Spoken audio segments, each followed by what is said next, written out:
Before I begin this, I'd like to say thank you to all of you for watching this today, but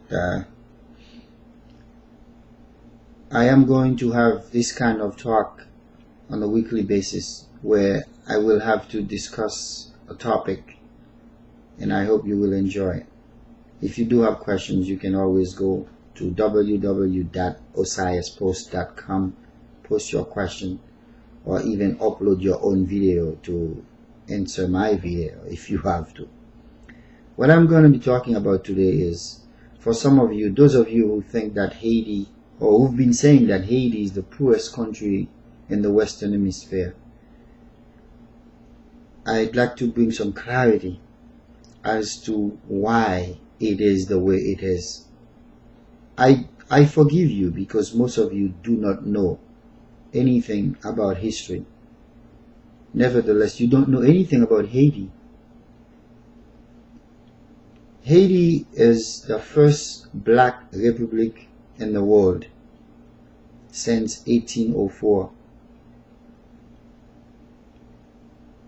The slaves then helped the United States to fight and won its freedom from the British back in 1776.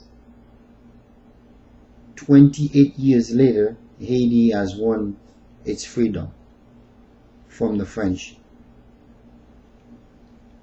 But you must also remember that back in 1776, when we Haitians, that is, helped the United States to win its freedom from the British, the American army at the time was mostly black slaves, and there were in majority Haitian slaves. Going back now, we started thinking, why is it so that Haiti is the poorest country in the Western Hemisphere? Which I'm sure you all know the difference between the world and the Western Hemisphere, meaning the Americas, if you care.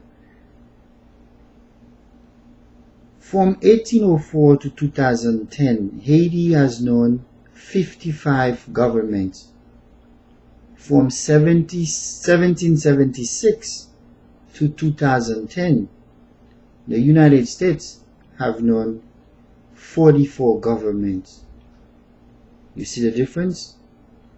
About 11 fewer than Haiti. 20 of those presidents were overthrown, and if not all of them, but most of them, with the complicity of the American government.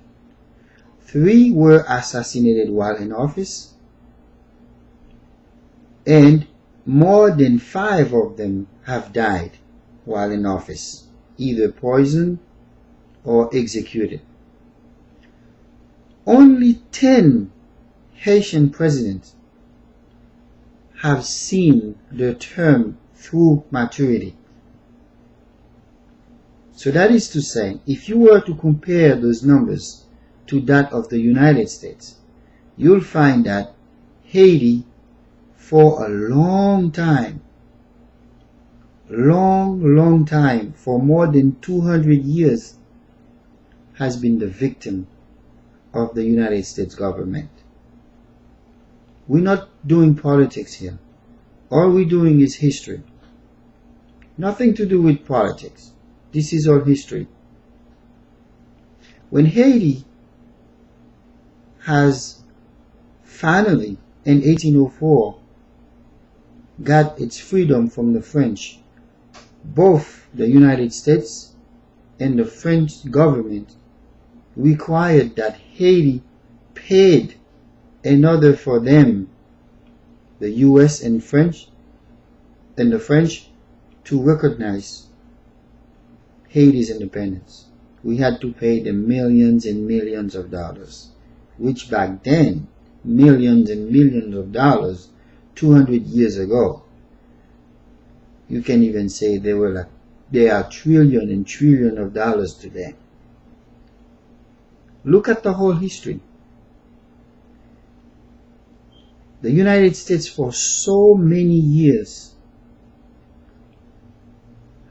so one way or another, has something to do with anything that happens in Haiti, politically speaking. Anything. Whether it's a prime minister they don't want, it's a president they don't want, they'll find a way to get rid of him.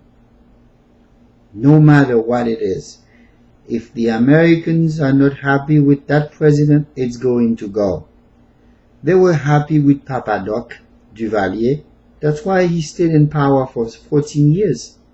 They were happy with him, with his regime. That's why he was allowed to name his son at the age of 18 to be president of Haiti. If they were not happy with them, there is no way the United States could have allowed baby Doc Duvalier to be in power at the age of 18. He stayed in until 1986. Just so you know, Haiti, being the poorest country in the Western Hemisphere, is not because Haitians are lazy. It's not because Haitians are not smart. It's not because we don't know what we want. But we can't get it. We're not allowed to have what we want. We are oftentimes prevented, barred. There are many times it's hard for us to get. And to be honest with you, if we were not as oppressed as we have been for the past 200 years, Haiti would be the most prosperous nation in the Western Hemisphere. Because there was a time we were the most prosperous nation in the Americas. There was a time where Great Britain, France, the United States, whenever they need something, they'll just go there with a few big ships and get everything they needed, and return home. Now it's time for the United States to help us.